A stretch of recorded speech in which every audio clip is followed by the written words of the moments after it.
Tuhanlah yang memberikan segala berkat. Kejadian 26 ayat 12.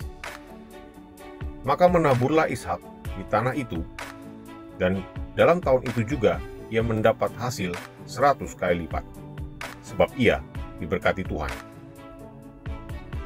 Di dalam perjanjian lama, kekayaan kadang-kadang diberikan sebagai upah kesetiaan.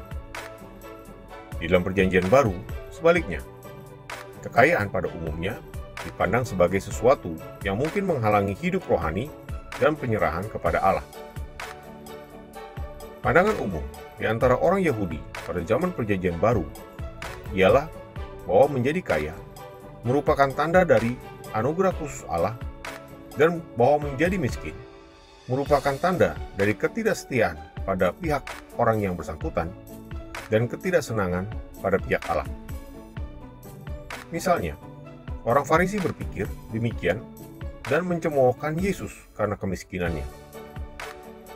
Meskipun gagasan yang tidak benar ini kadang-kadang timbul dalam sejarah gereja Kristen, gagasan tersebut dengan keras ditolak oleh Kristus.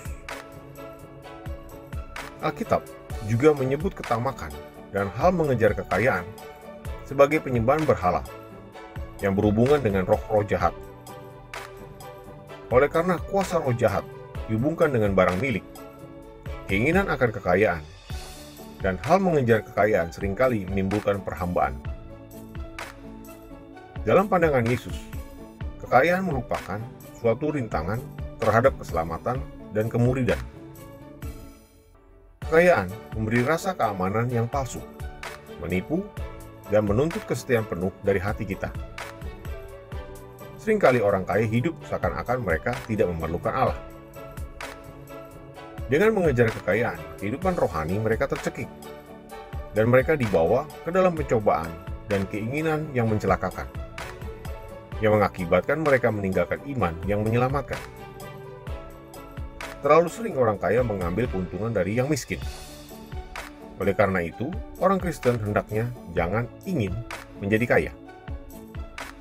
Menghimpun barang milik material secara egois merupakan petunjuk bahwa hidup ini tidak lagi dipandang dari segi kekekalan. Tujuan dan kepuasan orang serakah tidak lagi berpusat pada Allah, melainkan pada diri mereka sendiri dan barang milik mereka.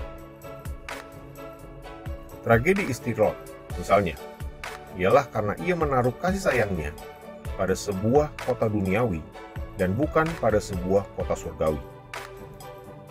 Dengan kata lain, memburu kekayaan mengandung benih perbuatan mengasingkan diri sama sekali dari Allah. Kekayaan sejati bagi orang Kristen terdiri atas iman dan kasih yang dinyatakan dalam penyangkalan diri dan hal mengikut Yesus. Orang yang benar-benar kaya adalah mereka yang telah memperoleh kemerdekaan dari perkara-perkara dunia oleh kepercayaan bahwa Allah adalah Bapa mereka dan bahwa Ia tidak akan meninggalkan mereka.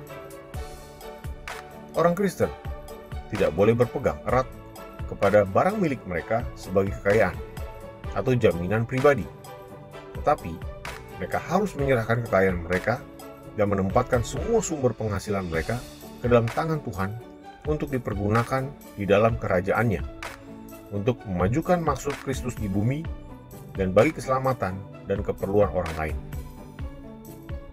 Demikian, mereka yang memiliki kekayaan dan harta bendawi harus memandang diri mereka sebagai pengurus barang milik Allah, serta harus bersikap dermawan, siap sedia untuk membagikan kepada orang lain dan kaya dalam kebajikan.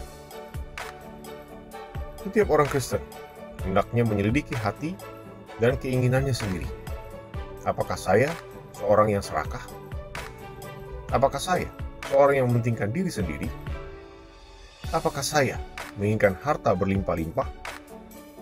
Apakah saya sangat mendambakan kehormatan, martabat, dan kuasa yang sering diperoleh karena memiliki kekayaan besar? Tuhanlah yang memberikan segala berkat kepada kita. Semua yang kita miliki berasal dari Tuhan. Muliakanlah Dia dengan segala hartamu. Semoga Tuhan Yesus memberkati.